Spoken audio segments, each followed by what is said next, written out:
বাংলাদেশের প্রেক্ষাপটে সর্বোচ্চ শিক্ষা পিএইচডি অর্জন করতে যেখানে নিরাপদ জায়গা আমেরিকা, সেখানেই যদি এরকম নৃশংস বাংলাদেশের দুটি প্রাণ ধ্বংস হয়ে যায়, তাহলে আমরা কোন জায়গায় যে বিশ্বাসের জায়গায় তৈরি করতে পারবো।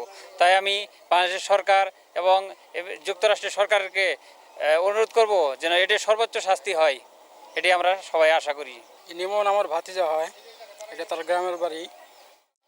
তার আসলে জানি না কি অপরাধ ছিল যে এই দুষ্কৃতীরা এইভাবে তার জীবনটা কেড়ে নিল। সরকারের কাছে সুষ্ঠু বিচার চাই এবং কি তার ফাঁসি চাই আমরা, যেন এরকম মানবিক যেন আর না হয়, আর কারো ক্ষেত্রে যেন না হয়। আমরা তারা একটু দেখার জন্য আমার নালডোবার এলাকার এমন একটা ছেলে, এমন একটা মেধাবী ছেলে এইভাবে মারা গেল, আমরা মাইনে নিতে পারতাছি না। নিমন একটা ভালো ছেলে, আমাদের এলাকার গর্ব। মানে আপনার আমেরিকায় চান্স পাইছে, 2 বছর যাবৎ পড়তেছে, হয়তো ঈদের ছুটিতে আসবে, বিয়ে শাদী করে যাবে। এর মধ্যেই খবর পাইলাম যে উনি মারা গেছে। এরকম আসলেই মারা যাওয়ার কথা শুনে শরীরের সমূহ খারাপ হয়ে গেছে। একটা ভালো ছেলে না, আমাদের এলাকার একটা গর্ব।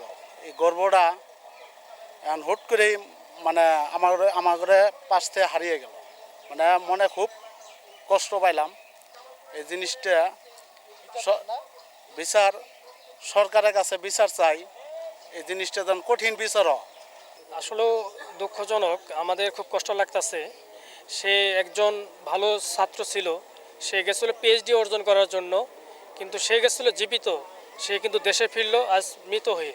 তার কিন্তু ঈদে আসার কথা ছিল, আমাদের সাথে একসাথে ঈদ উদযাপন করব।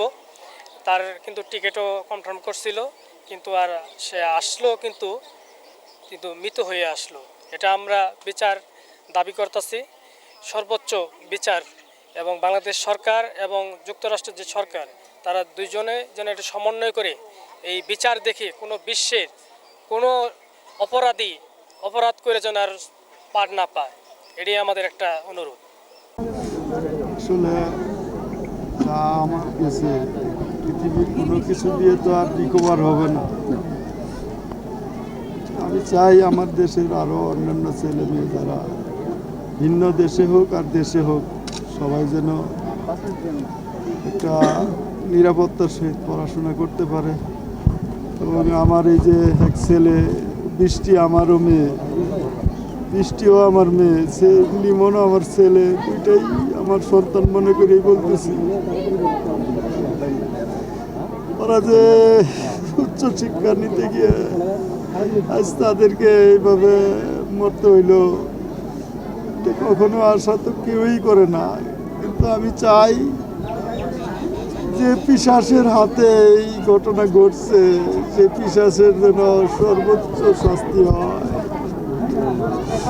এটা যেন নিশ্চিত করে ওই দেশের সরকার এবং বাংলাদেশের সরকারের কাছে আমার এটাই আশা। হত্যাকাণ্ডের মোটিভ সম্পর্কে আপনারা কোনো তথ্য বা জানতে পারছেন কিনা? এটা আমরা তো কিছুই জানি না, আপনারাও যেমন মিডিয়ার থেকে জানতেছেন, আমরাও সেভাবেই জানতেছি। ওই দেশের শেরিফ, পুলিশ ওরা তদন্ত করে দেখতেছে, FBI তদন্ত করছে, FBI আমাদের ডাইকে কথা বলছে, আমেরিকান এম্বাসি, ওই দেশের সরকার ঘটনার পরবর্তীতে যা করতেছে আমি সন্তুষ্ট।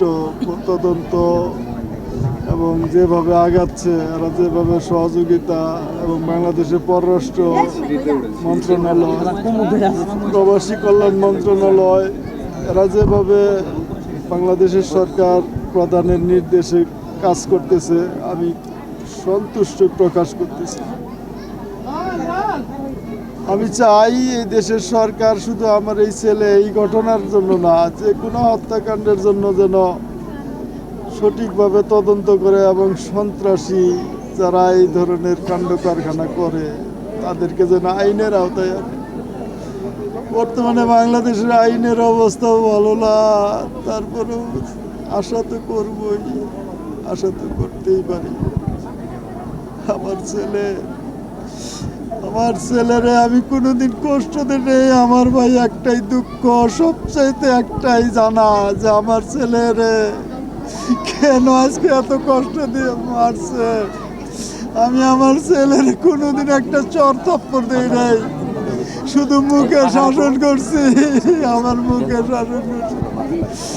আমার ছেলে আমাকে নিশ্চিন্ত চিন্তা ছাড়া থাকতে কইছে, আব্বু তুমি কোনো চিন্তা করো না, তুমি কোনো চিন্তা করো না, তোমার কোনো চাকরি বাকরি কিছুই করা লাগবে না, তুমি প্রয়োজনে একটা ব্যবসা বাণিজ্য করো। আমি বলতাম আব্বু আমার কাছে তো ব্যবসা করতে টাকা লাগে, আমার কাছে তো টাকা পয়সা নাই। ধন্যবাদ আপনাকে। এটা কোনো ব্যক্তিগত উদ্যোগের বিষয় না। এই নির্মম নৃশংস হত্যাকাণ্ডে কেবল আমি না, কেবল এলাকাবাসী না, কেবল জামালপুরবাসী না, আমার বিশ্বাস গোটা দেশবাসী শোকাহত, মর্মাহত। আমরা এমন মৃত্যু সংবাদের জন্য আমরা কেউ তৈরি ছিলাম না। আমরা সবাই জানি যে এটা অসাধারণ মেধাবী শিক্ষার্থী হিসাবে বাংলাদেশে শিক্ষা জীবন শেষ করে মার্কিন যুক্তরাষ্ট্রে উচ্চশিক্ষা গ্রহণ করবার জন্য আমাদের এই প্রিয় সন্তান 2024-এ মার্কিন যুক্তরাষ্ট্রে গমন করেছিলেন।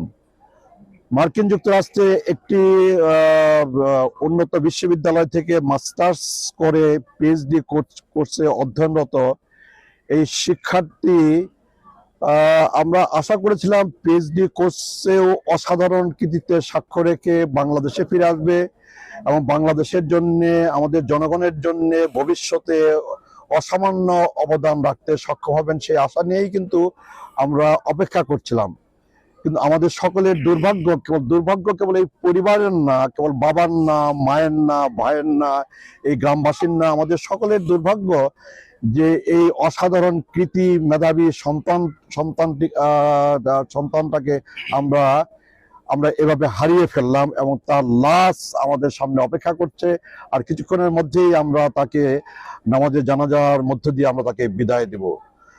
এই মৃত্যু সংবাদ শোনার পরপরই জনাব তারেক রহমানের নেতৃত্বাধীন বাংলাদেশ সরকার মার্কিন যুক্তরাষ্ট্রে অবস্থিত আমাদের দূতাবাসের সাথে যোগাযোগ করেছে এবং প্রয়োজনীয় নির্দেশনা প্রদান করেছে এবং মার্কিন যুক্তরাষ্ট্রে অবস্থানরত আমাদের দূতাবাস মার্কিন যুক্তরাষ্ট্রের সরকার, মার্কিন যুক্তরাষ্ট্রের আইন শৃঙ্খলা রক্ষাকারী বাহিনীর সাথে নিবিড় যোগাযোগ রক্ষা করে এই হত্যাকাণ্ডে রহস্য উদ্ঘাটন করবার জন্য তাদেরকে অনুরোধ জানিয়েছে। আমরা মার্কিন যুক্তরাষ্ট্রের সরকারকে, মার্কিন যুক্তরাষ্ট্রের আইন শৃঙ্খলা রক্ষাকারী বাহিনীকে আমরা ধন্যবাদ জানাই যে তারা খুব ত্বরিত পদক্ষেপ গ্রহণ করে হত্যাকারীকে আইনের আওতায় আনতে সক্ষম হয়েছে এবং তাদেরকে আমরা ধন্যবাদ জানাই যে আমাদের এই প্রিয় সন্তানকে অন্তত আমাদের কাছে ফেরত পাঠাতে এবং স্বল্পতম সময়ের মধ্যেই ফেরত পাঠাতে তারা সক্ষম হয়েছেন। আমরা বাংলাদেশের পক্ষ থেকে, আমাদের এই এলাকাবাসীর পক্ষ থেকে আমরা বাংলাদেশ সরকারকে আমরা ধন্যবাদ জানাই এবং একই সাথে মার্কিন যুক্তরাষ্ট্রের সরকার, মার্কিন যুক্তরাষ্ট্রের আইন শৃঙ্খলা রক্ষাকারী বাহিনীকে আমরা ধন্যবাদ জানাই। আমরা আশা করি যে আইন শৃঙ্খলা রক্ষাকারী বাহিনী মার্কিন যুক্তরাষ্ট্রের তারা এই হত্যাকাণ্ডের মোটিভ তারা উদ্ঘাটন করবেন এবং হত্যাকাণ্ডের সাথে জড়িত যাকে গ্রেপ্তার করা হচ্ছে তার দৃষ্টান্তমূলক শাস্তি তারা নিশ্চিত করবেন। আমরা এই পরিবারকে সান্ত্বনা দেওয়ার কোনো ভাষা আমাদের জানা নাই। এই যে ক্ষতি হয়ে গেল এটা অপূরণীয় ক্ষতি, এই ক্ষতি কোনোভাবেই পূরণ করা সম্ভব না। তারপরও আমরা এই পরিবারের পাশে এসে আমরা দাঁড়িয়েছি, জনাব তারেক রহমানের পক্ষ থেকে আমরা দাঁড়িয়েছি, আমাদের সরকারের পক্ষ থেকে আমরা দাঁড়িয়েছি, গোটা দেশবাসীর পক্ষ থেকে আমরা এই শোকার্ত পরিবারের পাশে এসে আমরা দাঁড়িয়েছি।